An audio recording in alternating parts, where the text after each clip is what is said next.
Mani. Mimi nikiwa mwenyekiti wa vijana, Dr. Slaa ndio alikuwa katibu mkuu wa chama chetu. Mimi ni matunda ya Dr. Slaa. Nimelelewa naye tangu nikiwa diwani mpaka nikaja kuwa mbunge. Ninafurahi sana kwamba tuko naye na toni yake haijabadilika. Upendo wake kwa nchi yetu haujabadilika. Ninakushukuru sana baba kwa kuwa na sisi. Huyu mzee ana miaka 76. Amekuwa mbunge miaka 15. Hana kitu chochote anachohitaji kwenye siasa hizi.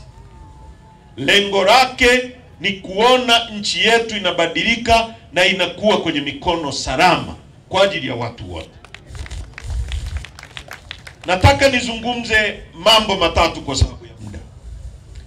Nani miongoni mwetu anaweza kusimama akasema malengo ya kutafuta uhuru wa nchi yetu mwaka 61 tumeyafikia au tuko kwenye malengo hayo? Anyoshe mkono nimuone. Alafu mimi nitamchallenge. Wakati wa kupigania uhuru wa nchi hii, Mwalimu Nyerere alisema tunataka uhuru wa taifa letu kwa sababu wakoloni wazungu wameshindwa kuwaondolea Watanzania ujinga kwa maana ya kuwapa elimu. Elimu inafukuza ujinga. Wameshindwa kuwaondolea Watanzania maradhi kwa maana Watanzania wanakufa kwa magonjwa yanayoepukika au yanayoweza kutibiwa. Na wameshindwa kuondolea Watanzania umaskini. Mwaka 61 Mwalimu alisema hivi. Tunajitathmini baada ya miaka 63 ya uongozi wa chama chake Mwalimu, ambaye aliweka misingi mizuri ya kuendeleza taifa hili kwenye nchi yenye rasilimali kubwa kuliko nchi karibia zote duniani. Tunajitathmini sisi ni maskini baada ya miaka 63. Nasema uongo? Sisi ni wanyonge kwenye taifa letu, tunakufa kwa magonjwa yanayotibiwa. Nasema uongo? Ujinga umetamaraki kwa sababu elimu tunayopewa ni ya hovyo. Tumekuja kwenu watu wa Njombe, kama tutakavyokwenda kwa nchi nzima kuwaomba, kama Mwalimu alivyozunguka kuomba kubadilisha nchi hii kwa wananchi, mtuunge mkono tubadilishe nchi hii. Vinginevyo taifa hili limetoka barabarani, tuko kwenye autopilot, dereva ameacha usukani, tunaingia shimoni. Wale wachache wasioweza kuona na wale wachache wanaofaidi vitu vidogo, pipi kama walizokuwa wanatoa wakoloni kwa madisi wa Kiafrika, wanakamata wa Afrika wenzao,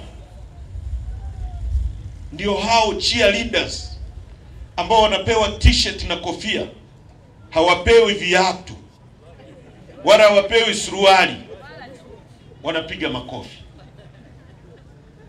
Wanapewa mitungi ya gesi ambayo ikiisha gesi haujui nani atakujazia. Utasubiri uchaguzi ujao mwaka 2030 ndio wakuletee hela za kujaza tena hiyo gesi. Wanapewa kanga na vitenge vimechora Samia. Wanasema nani kama mama? Nchi hii haiwezi kuendelea kwenye mikono ya CCM. It will never happen. Haitakaa ikatokea.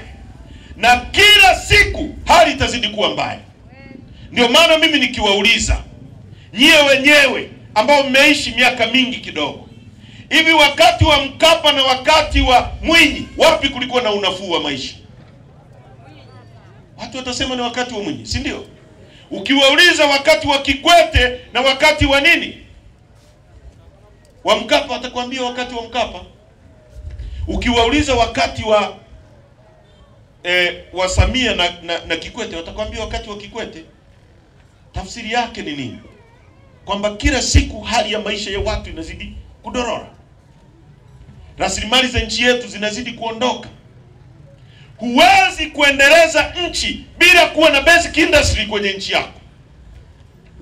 Ndio maana Mwalimu alianza kujenga viwanda vya nguo ili watu wetu watakapolima pamba wapate sehemu ya kuuza pamba yao. kwa bei kubwa. Mwalimu alijenga viwanda vya kilimo kama ZZK, akakiweka nyanda za juu kusini, kwa sababu this was supposed, hili eneo lilipaswa kuwa ndio basket of the nation, sehemu ya kutoa chakula cha nchi yetu. Akaweka zana za kilimo hapa Mbeya pale. Kwa Wasukuma akawekea viwanda vya pamba. Akajenga viwanda vya kutengeneza matairi ya magari kama General Tires. Akajenga viwanda vya kutengeneza betri za magari kama Yuasa, betri za simu, viatu kama Bata, Bora. Kwa vinaitwa Bora, si ndio? Viwanda vya sukari Mwalimu alijenga. Hizo zinaitwa basic industries. Cha kwanza wanakupatia uhakika wa mazao yako kuingia kwenye kiwanda kwa ajili ya kuajiri watu wako. Cha pili, wanakupatia uhakika wa ajira. Kiwandani peke yake, ndugu zangu, ndio anapoweza kuajiriwa mtu mwenye degree na mtu asiyokuwa na degree. Kuanzia msomi wa hali ya juu mpaka mtu asiyokuwa na elimu kabisa anaweza kuajiriwa kiwandani. Kwa sababu kwenye kiwanda ataajiriwa engineer wa kiwanda, lakini kiwandani atakuwepo mama ntilie kuuza chakula kwa wale wanaotengeneza kazi kiwandani. Kiwandani atakuwepo yule anayebeba mzigo ili apakie kwenye lori. Njombe, mnaelewa ninachokizungumza? Wangapi wanaelewa ninachokisema? Wanyoshe mkono. Basic industry zote alizoacha Mwalimu zimekufa. Sasa unatengeneza ajira kutoka wapi? Mkoa wenu wa Njombe huu una ukubwa wa kilomita za mraba 21,347. Nchi ya Uholanzi mnayoisikia, Holland, ina ukubwa wa kilomita za mraba 48,000. Mkoa wa Mbeya una kilomita za mraba 62,000. Mbeya ni kubwa kuliko nchi ya Uholanzi. Sisi wa Tanzania tunaomba msaada kutoka Uholanzi watuchangie budget support. Uholanzi ambayo ni ndogo kuliko mkoa wa Mbeya. Nchi ya Israeli mnayoisikia inapambana na Syria, nani wako pale. Israeli ina ukubwa wa kilomita za mraba 44,000. Yaani ukiunganisha Njombe mara mbili ndio nchi ya Israeli nzima. Na Israeli ni jangwa. Sisi kila eneo unapanda chochote kinakuwa. Mvua za Mungu zinakuja. Watu wetu ni maskini. Unawezaje kuwa kwenye nchi kama hii iliyojaliwa neema namna hii, alafu unaenda kwenye mgahawa unakuta kuna kitu kinaitwa tomato ketchup ya kutoka Marekani, American Garden tomato. Mtu wako anayelima nyanya pale Kiroro au Njombe au nini, atauza wapi nyanya yake? Matokeo yake hizo nyanya zinafanya nini? Zinaharibika, si ndio? Alafu mtu anakuja anakubania kwa hapa duniani kote watu hawatengenezi ajira vijana wanajitengenezea wenyewe. Yeye huyo yuko bungeni anataka mpe ajira, alafu nyie msiwe na ajira. Mimi niliwauliza bungeni kwamba wewe unakuja kusema vijana wajitengenezea ajira, anza wewe, achia ubunge, katengeneze ajira yako kwanza tuone, utupe mfano. Ndio uwe na audacity ya kuzungumza kuhusu hilo. Huna audacity ya kusimama kuambia watu eti tengenezeni ajira wakati wewe umeshinda umeenda kuomba ajira ya wananchi. Sasa hao watu wamefika mwisho, wanaua uchumi wa nchi yetu. Nchi ya kwanza duniani peke yake yenye Tanzania, peke yake ni Tanzania.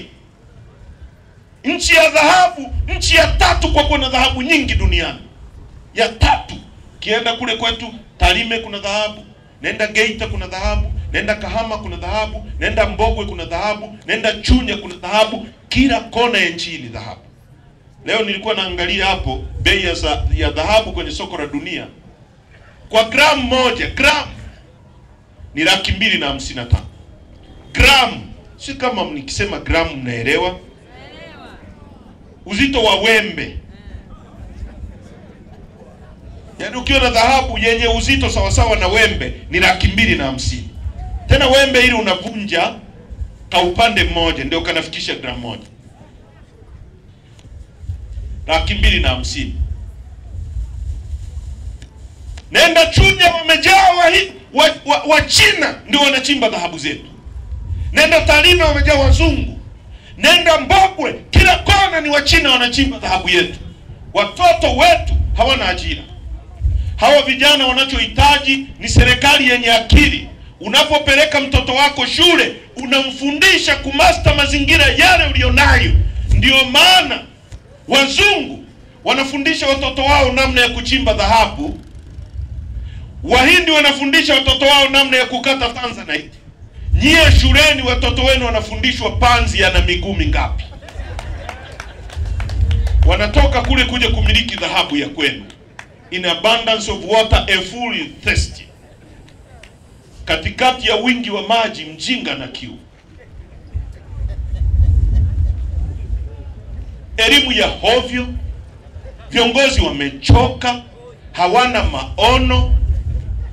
Badala ya kutrain watu wako na uruhusu mabenki yako yawe rafiki kwa vijana, mkiwa kikundi cha vijana 10 mpewe leseni ya ukubwa wa hili jukwaa, mpewe na mashine